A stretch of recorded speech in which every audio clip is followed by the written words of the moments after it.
মাছগুলো পরিষ্কার করে ধুয়ে নিয়েছি, এবার মাখিয়ে দিচ্ছি লবণ আর হলুদ।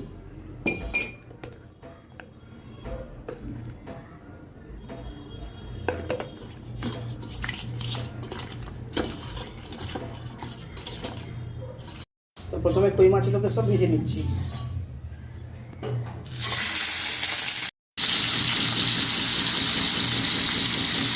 ভাজা হয়ে গেছে, তুলে নিচ্ছি এখন। যে তেলটা বেঁচে আছে ওর মধ্যে দিয়ে দিচ্ছি কচুগুলোকে একটু প্রথমে ভেজে নেব। কচুর সাথে আমি আলুগুলো দিয়ে দিচ্ছি একটু পরে, এরপর দিয়ে দিচ্ছি ফুলকপি, দিয়ে একটু ভেজে নামিয়ে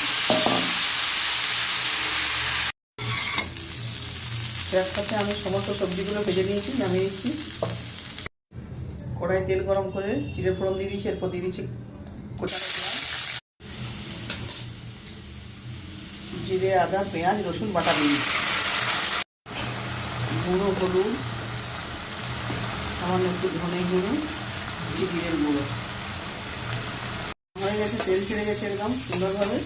এখন দিয়ে দিচ্ছি ভেজে রাখা সবজিগুলো।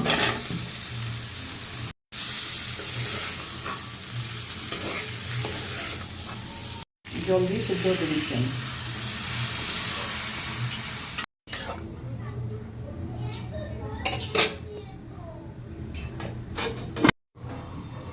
রান্নাটা হয়ে গেছে, এখন মাছগুলো দিয়ে দিচ্ছি, দিয়ে একটু ফুটিয়ে নিই, নামিয়ে নেবো। দিলেই রেডি হয়ে যাবে সুন্দর কই মাছ দিয়ে একটা ঝোল।